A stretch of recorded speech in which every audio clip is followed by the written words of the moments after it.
Halo, selamat pagi dan siang teman-teman di Cafe 3. Kita masuk ke praktek nyata produk branding setelah kemarin kita ngobrolin berkaitan dengan layouting. Jadi itu hanya sebagai pengingat di DKV 3 ini.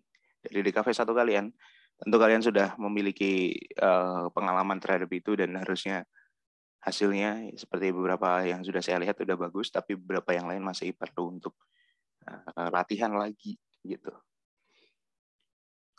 Pada pertemuan ini kita akan langsung untuk prepare nanti di UTS dan UAS, karena sudah seperti saya sampaikan pada pra-pertemuan DKV 3 kemarin, kita akan mencapai pada titik portofolio dari kalian sendiri gitu. Sehingga nanti portofolio ini itu tugasnya akan beruntutan, dan ini mulai dari pertemuan keempat. Baik, kita mulai. Apa sih yang udah kita pelajari kemarin gitu kan? Yang pada DKV 1, DKV 2, DKV 3 itu kita belajar berkaitan dengan branding secara umum, kemudian juga dari branding, kemudian juga ada personal branding yang kemarin, dua pertemuan kemarin, kemudian ada brainstorm, di DKV 2 kalian juga diajari bagaimana membuat mind mapping, kemudian bagaimana kreatif prosesnya, gitu kan, ada kreatif brief, dari brief kemudian menjadi kreatif brief, kemudian menjadi MM, atau mood board, gitu kan. Mind mapping, mood board, thumbnail, sketch, dan lain sebagainya. Kemudian ada strategi branding, kemarin kita sudah belajar pada pertemuan pertama, dan melakukan research sederhana di bidang desain komunikasi visual. Nah, ini akan kita lakukan nantinya untuk diasah kembali. Yang perlu saya tekankan lagi adalah cara berpikir desainnya, yaitu bagaimana proses dalam berpikir desain itu yang paling penting adalah berempati.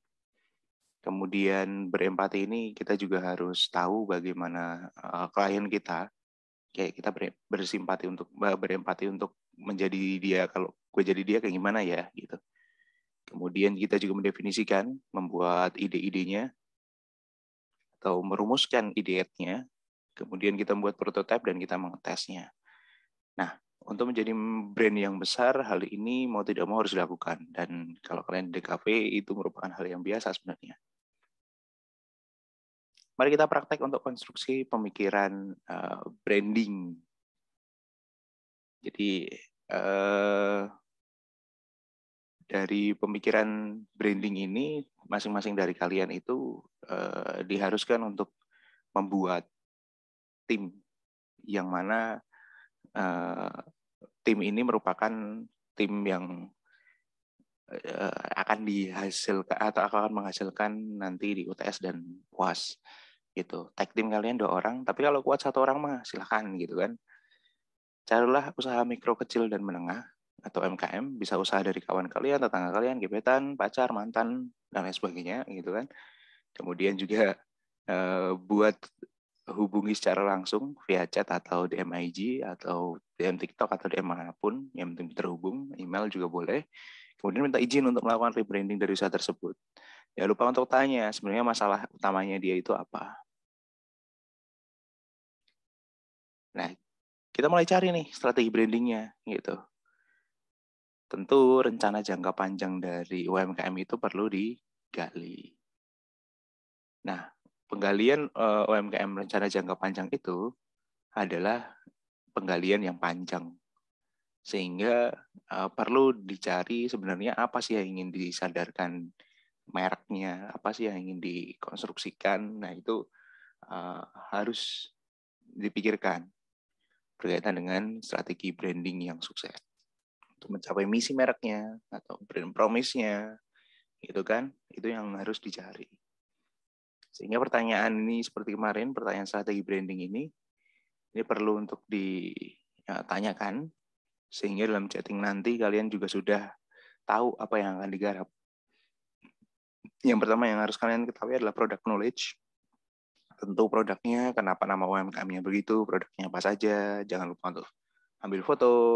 Kan kalau bisa kalian datang, atau kalau enggak minta tolong foto kayak gimana bentuk-bentuk produknya.